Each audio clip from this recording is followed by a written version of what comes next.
다윗은 10대에 하나님께 기름 부음을 받았습니다. 이후 다윗은 30세에 유대의 왕이 되죠. 요셉도 10세에 하나님 앞에 꿈을 꿉니다. 해와 달과 11별이 자신에게 절하는 꿈을 꾸죠. 요셉의 꿈은 요셉이 이집트의 총리가 된 후에 이루어집니다. 예수님은 베드로를 사람을 낚는 어부로 부르셨어요.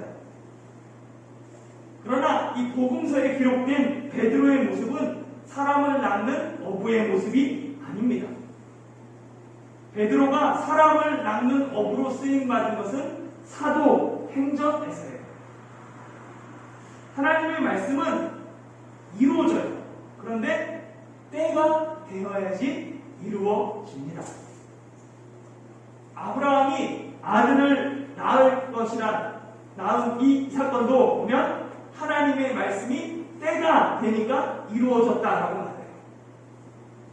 창세기 12장에서 처음 하나님이 아브라함을 부르셨을 때 그에게 하신 여러 약속 중 가장 먼저 하신 약속이 내가 너로 큰 민족을 이루게 하겠다라는 약속입니다.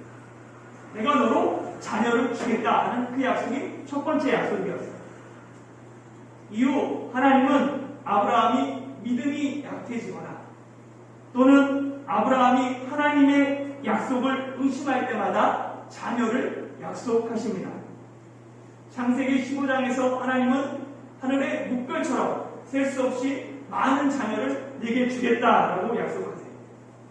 창세기 17장에서 하나님이 아브라함과 사라의 이름을 바꿔주시면서 너희가 여러 민족의 아버지와 어머니가 될 것이다 라고 약속해 주시죠. 이때 아브라함은 그 하나님의 약속을 듣고는 마음속으로 웃었습니다. 이어지는 창세기 18장에서는 하나님이 처음으로 인간의 모습으로 아브라함을 찾아오세요. 그리고 내년 이맘때 반드시 사라에게 아들이 있을 것이다 라고 말씀하시죠. 장막 문 뒤에 숨어서 이 말을 들은 사라도 웃었습니다. 아브라함도 사라도 모두 하나님의 말씀을 묻고 말았어요. 그런데 보면 이 웃음은 불신의 웃음입니다. 하나님의 말씀에 대해 그것이 이루어질 수 있겠어요? 늙은 우리가 어떻게 아들을 낳을 수 있나 하는 자조 섞인 웃음이었어요. 그런데 하나님은 아예 그러면 태어날 아들의 이름을 이삭, 웃음을 뜻하는 이삭으로 지으라라고 말씀하십니다. 그래서 창세기 21장에 드디어 이삭이 태어납니다. 아브라함과 사라의 불신앙의 그 비웃음이 약속의 아들 이삭이 태어남으로 진정한 기쁨의 웃음이 인 것이죠. 함께 창세기 21장 살펴보도록 하겠습니다. 1절 2절 같이 읽어볼까요? 시작. 여호와께서 말씀하신 대로 사라를 돌보셨고 여호와께서 말씀하신 대로 사라에게 행하셨으므로 사라가 임신하고 하나님이 말씀하신 시기가 되어 노년의 아브라함에게 아들을 낳으니. 아멘. 일반적으로 히브리어는 동사가 주어 앞에 기록되어 있습니다. 동사를 먼저 말해요. 동사 끝에 그 몇 인칭까지 포함되어 있죠. 예를 들어 창세기 1장 1절에 그 히브리어의 이 순서는 어떻게 되어 있냐면 태초에 창조한다. 하나님이 그 하늘들과 그리고 그 땅을 이렇게 되어 있습니다. 그러니까 동사 창조한다가 하나님보다 앞에 기록되어 있죠. 22절도 마찬가지예요. 히브리 어순을 보면 그리고 임신하다. 그리고 낳았다. 사라가 아브라함에게 아들을 이런 식으로 되어 있습니다. 그러니까 임신하다, 낳다라는 동사가 주어인 사라보다 먼저 기록되어 있는 거죠. 그런데 이상하게도 21장 1절에는 히브리 어순이 여호와가 먼저 나와 있습니다. 그리고 여호와가 이렇게 시작해요. 그리고 여호와가 돌보셨다 사라를. 주어가 동사 앞에 먼저 기록되어 있어요. 왜 주어를 동사 앞에 기록했을까요? 히브리어는 강조하고 돌아오고자 하는 말을 먼저 이야기합니다. 그러니까 1절은 이삭이 출생한 건 오직 하나님의 주권이다. 하나님이 하신 것이다. 라는 것을 강조하기 위해 여호와가로 먼저 시작합니다. 또한 이 이삭의 출생을 주도하신 하나님의 이름, 신명이 전능한 하나님 엘로힘이 아닌 여호와, 언약을 지키는 하나님으로 되어 있어요. 이 하나님의 이름, 신명에 따라 강조점이 다릅니다. 창세기 1장의 창조는 엘로힘으로 되어 있습니다. 전능한 하나님이 천지를 창조하신 이야기가 창세기 1장이에요. 그런데 같은 창조의 기사가 창세기 2장에서는 인간 창조를 중심으로 여호와로 기록되어 있습니다. 그러니까 인간과 언약을 맺으시는 하나님을 사용할 때는 여호와라고 이야기합니다. 그리고 그 언약을 지키시고 실행하시는 신실한 언약의 하나님이 여호와라는 그 신명에 담겨 있는 것이죠. 그래서 보면 창세기 20장에서 아비멜렉의 꿈에 나타날 때는 하나님이 전능의 하나님 엘로힘으로 나타나요. 그러나 21장에서 이삭이 출생할 때는 그 이름이 여호와라고 나옵니다. 그러니까 여호와 하나님께서 이삭의 출생의 주체가 되셨다는 거예요. 그리고 이 이삭이 태어난 것은 여호와의 말씀대로, 언약대로 이삭이 태어났다라고 이야기합니다. 1절에 보면 말씀하신 대로, 여호와께서 말씀하신 대로 두 번이나 이야기하며 사라를 돌보시고 사라에게 행하셨다라고 이야기합니다. 이 돌보다라는 시브려는 파카드예요. 넘겨보면 돌보다, 방문하다, 찾아가다, 자세히 보고 살피다 라는 뜻을 가지고 있습니다. 그러니까 이 파카드라고 하는 것은 뭐냐면 하나님이 친히 방문하셔서 자세히 들여다보는 거예요. 살펴보는 거예요. 이 파카드가 성경에 가장 먼저 기록된 것이 바로 여기 1절 여호와께서 사라를 돌보셨고 해서 돌보셨다는 거예요. 하나님이 사라를 돌보심을 시작으로 파카드가 기록되고 이 하나님의 파카드가 이후에 레아에게로 이어집니다. 야곱의 첫 번째 부인이었던 이 레아는 결혼 초기부터 남편에게 사랑받지 못하는 아내였어요. 이런 레아가 첫 번째 아들을 낳고는 그 이름을 누벤이라고 짓습니다. 누벤은 들으심이라는 뜻이고 여호와께서 레아의 괴로움을 돌보셨다라는 거예요. 그러니까 남편에게 사랑받지 못하고 괴로워하는 레아를 하나님이 돌보셔서 그에게 아들을 주신 것입니다. 이후 하나님의 돌보심은 모압 땅으로 이주한 나오미에게로 이어집니다. 나오미는 베들레헴을 떠나서 모압 땅으로 갔다가 거기서 남편도 잃고 두 아들도 잃은 늙은 과부입니다. 그 이야기가 룻기에 기록되어 있죠. 룻기는 삶의 소망을 잃고 괴로워하는 나오미가 하나님의 돌보심으로 다시 소망과 기쁨을 노래하는 이야기예요.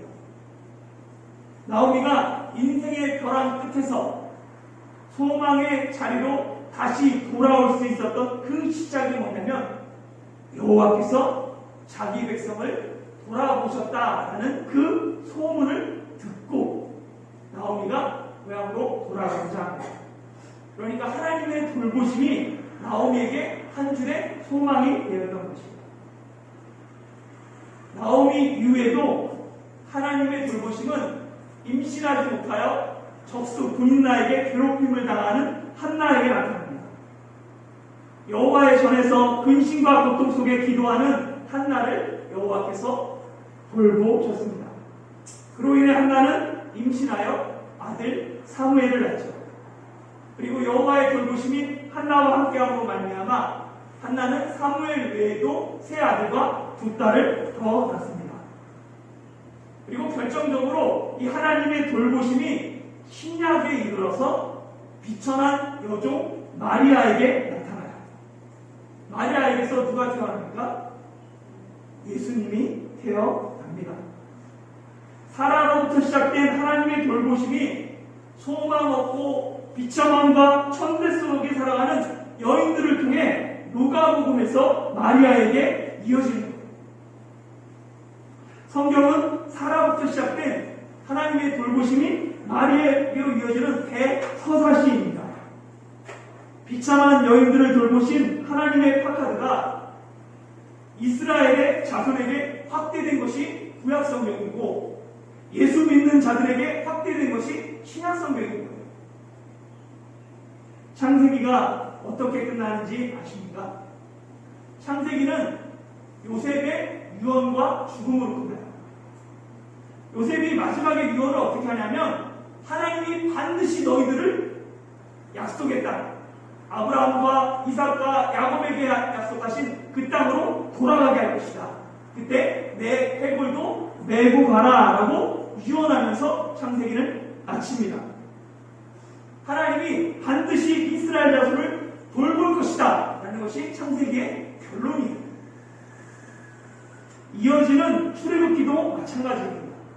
출애굽기 2장 마지막 절에 보면 하나님이 이스라엘을 돌보셨고 하나님이 그들을 기억하셨다 라면서 끝이 나요. 하나님이 아브라함과 이삭과 야곱에게 맺은 언약을 기억하셔서 이스라엘 자손을 돌보신 이야기, 그게 출애굽기입니다. 이후 하나님은 이스라엘 자손의 범죄에도 불구하고 계속해서 그 언약 때문에 이스라엘 자손을 돌봅니다. 그들에게 은혜를 베풀어요. 그런데 이스라엘 자손은 끝까지 하나님을 배반합니다. 하나님의 돌보심을 외면해요. 하나님께 돌아오지 않습니다. 그래서 하나님은 이방 민족을 통해 이스라엘을 심판하셨어요. 그러나 비록 하나님이 이방 민족을 통해 이스라엘을 심판하시지만 예레미야 선지자를 통해서 뭐라고 말씀하시냐면 바벨론포로 70년이 되면 하나님이 친히 이스라엘을 돌아보겠다. 다시 돌아오게 하겠다라고 약속하십니다. 이처럼 어떻게 보면 성경은 하나님이 자기 백성을 돌보신 이야기예요. 그리고 하나님의 그 돌보심의 클라이맥스가 뭐냐면 예수님의 탄생입니다. 예수님의 탄생이 하나님의 파카드의 절정이에요. 파카드에는 방문하다는 의미가 있다고 했어요.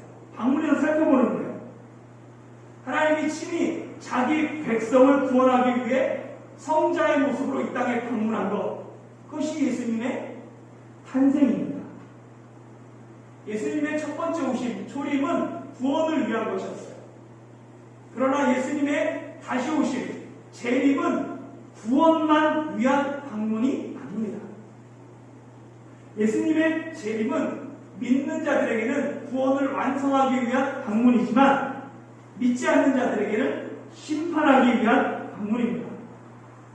마치 창세기 11장에 바벨탑을 보려고 하나님이 내려오셨던 것처럼 소돔과 고모라의 죄악을 심판하기 위해 하나님이 직접 내려가셨던 것처럼 예수님의 재림도 심판을 위한 방문이기도 합니다.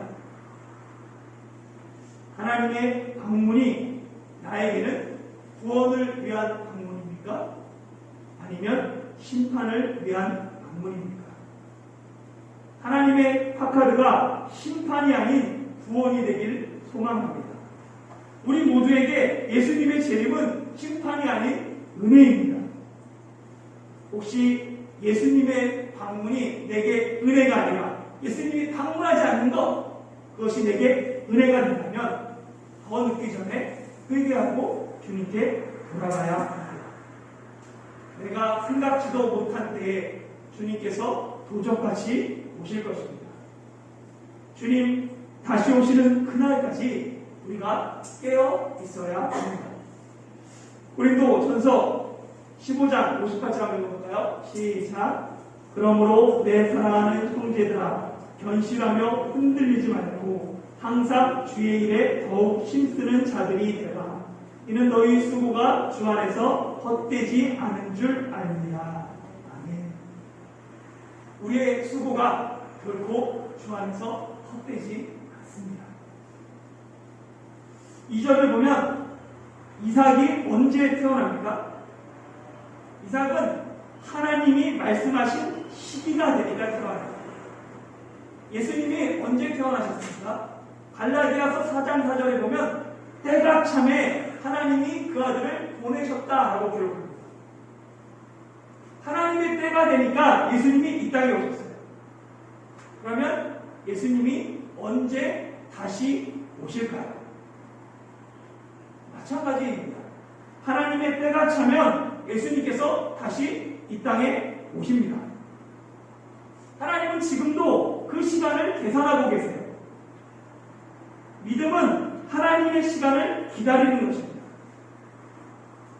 믿음이 없는 사람은 그 모든 인생이 그냥 우연이에요. 그죠? 그러나 믿음이 있는 사람은 인생 만사가 모두 하나님의 뜻과 하나님의 계획, 하나님의 섭리 가운데 있습니다. 내가 하나님의 사람이다 라는 그 의미는 하나님의 시간 속에 내가 있고 하나님의 그 계산 속에 내가 있다는 거예요. 하나님의 시간 속에 내가 있으면 불안하지 않습니다.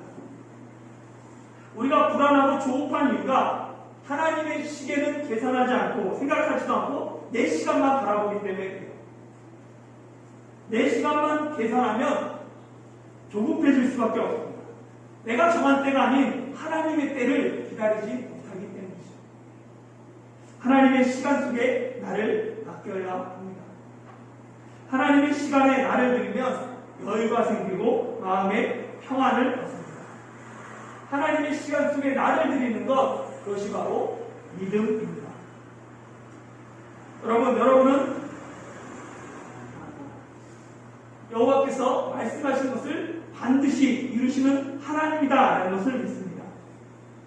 하나님의 말씀은 때에 따라 혹은 환경에 따라 바뀌지 않습니다.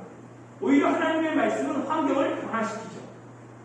역사의 큰 줄기는 하나님이 정하신 때와 방향을 향해 흘러갑니다. 그렇기 때문에 일희일비할 필요가 없다고 말씀드리죠. 오직 하나님이 역사의 주관자이십니다. 그런데 문제는 하나님의 그 약속이 더딘 것처럼만 느껴집니다. 그래서 의심하기도 하고 믿음이 흔들리기도 합니다. 그러나 하나님의 때가 되면 하나님이 말씀하신 것은 반드시 이루십니다. 하나님의 때가 돼야 이삭이 태어나는 것입니다. 이삭은 기다림의 열매요 믿음의 열매입니다. 내게도 이삭과 같은 기쁨의 열매가 있기를 소망합니다. 불안과 불신과 비웃음이 변하여 평안과 믿음과 진정한 기쁨이 되는 열매가 우리 삶 속에 있기를 예수님의 이름으로 축원합니다. 하나님은 7일 동안 천지를 창조하셨어요. 6일 동안 창조하시고 제7일에 안식하셨죠. 그래서 그로 말미암아 창조가 완성되었습니다. 창조의 완성은 7일이에요. 그리고 8일은 뭐냐면 안식 후 첫날, 새로운 주간이 시작되는 새로운 날입니다. 그래서 이스라엘 자손에게 8은 새 생명, 새 출발을 의미하는 날이에요. 예수님도 부활하신 날이 안식 후 첫날, 제8일째입니다. 그래서 이 구속사적으로 보면 8일 만에 할례를 행했다는 것은 예수님의 부활에 참여한다라는 의미를 지닙니다. 보면 3절과 4절을 보면 아브라함은 태어난 아들을 이름을 이삭이라고 하고 아브라함이 이삭이 난 지 8일 만에 할례를 행하며 여호와의 명령대로 행합니다. 이제 할례 받은 이삭은 이 언약 공동체의 일원으로서 하나님 앞에서 구별된 구원받은 언약 백성으로 새 삶을 살아가게 합니다. 예수님이 부활하셨기 때문에 우리는 이제 할례 받을 필요는 없어요. 그러나 비록 우리가 몸의 할례는 받지 않아도 마음의 할례는 받아야 합니다. 그리스도인으로서 세상과 구별된 거룩한 삶, 그것이 바로 우리가 우리 몸에 증명할 예수님의 흔적, 할례입니다. 함께 마지막으로 6절과 7절 말씀 함께 읽고 살펴보도록 하겠습니다. 6절 7절 하시고 볼까요? 시작. 사라가 이르되 하나님이 나를 웃게 하시니 듣는 자가 다 나와 함께 웃으리로다. 또 이르되 사라가 자식들을 젖먹이겠다고 누가 아브라함에게 말하였으리오마는 아브라함의 노경에 내가 아들을 낳았도다 하니라. 아멘. 아들을 낳지 못하는 사라의 가슴 속에는 항상 골덩이 하나가 무거운 게 자리하고 있었죠. 고대 사회에 여인이 자식을 낳지 못하는 것은 큰 죄인과 마찬가지였습니다. 그래서 사라는 아브라함이 이집트의 파라오에게 자신을 보낼 때도 그러한 아비멜렉에게 보낼 때도 아무 말도 하지 못합니다. 그저 자신이 죄인이라고 탓하며 눈물만 흘릴 뿐입니다. 그런데 이제 이삭이 태어났습니다. 가슴에 맺힌 모든 상처와 한이 이삭의 탄생과 함께 그 문제가 해결됩니다. 굵고 고른 마음의 상처가 이삭의 출산과 함께 모두 치유돼요. 사라가 얼마나 기뻤던지 하나님을 나를 웃게 하시는 하나님이라고 부릅니다. 사라는 자신의 기쁨과 웃음이 하나님께서 하신 일이다 라고 분명히 해요. 어떤 사람도 누구도 늙은 아브라함에게 사라가 자식을 줄 것이다 라고 말할 수 없었어요. 그런데 하나님이 사라에게 아들을 주셨습니다. 너무나도 분명한 이 사실 앞에 사라는 기쁨을 주체하지 못하고 내가 노년에 늙은 아브라함에게 아들을 낳았다라고 소리치며 본문을 마칩니다. 그리고 성경에 기록되어 있는 사라의 말 중에 가장 긴 말이 이 말입니다. 사랑하는 성도 여러분, 도저히 자식을 낳을 수 없는 사라가 아들을 낳음으로 사라에게 주체할 수 없는 기쁨과 웃음을 주신 하나님이 우리에게 더욱 큰 기쁨과 웃음을 주셨다는 사실을 알고 계십니까? 도저히 구원받을 수 없는 내가 예수님을 믿고 하나님의 자녀가 되었습니다. 하나님 나라의 상속자가 된 것이 사라가 아들을 낳은 것보다 더 크고 놀라운 기쁨입니다. 하나님이 나를 구원하셨다는 사실을 생각할 때마다 우리는 하나님께 감사하며 감격해야 합니다. 사라가 이삭을 볼 때마다 얼굴에 웃음이 가득했던 것처럼 내가 하나님의 자녀라는 사실 때문에 웃음 지어야 합니다. 사라가 자식에게 젖을 물릴 것이라고는 누구도 생각하지 못했습니다. 그러나 하나님이 말씀하신 시기가 되니까 이삭이 태어났습니다. 비록 내가 지금 있는 상황이 절망적이고 희망조차 보이지 않을지라도 하나님의 때가 되면 하나님이 반드시 나를 웃게 하실 것입니다. 상처투성이인 나를 하나님이 웃게 하실 것이고 불평과 불만이 가득한 나를 하나님께서 웃게 하실 것입니다. 근심과 고통 속의 나를 하나님이 웃을 수밖에 없게 하실 것입니다. 하나님의 말씀하신 시기가 되면 하나님이 우리 모두를 웃게 하시고 우리에게 큰 복을 주실 것입니다. 하나님의 시간 속에서 하나님의 나라를 계산하며 오늘도 나를 웃게 하시는 하나님과 함께 기쁨으로 살아가는 저와 여러분이 되시길 예수님의 이름으로 축원합니다.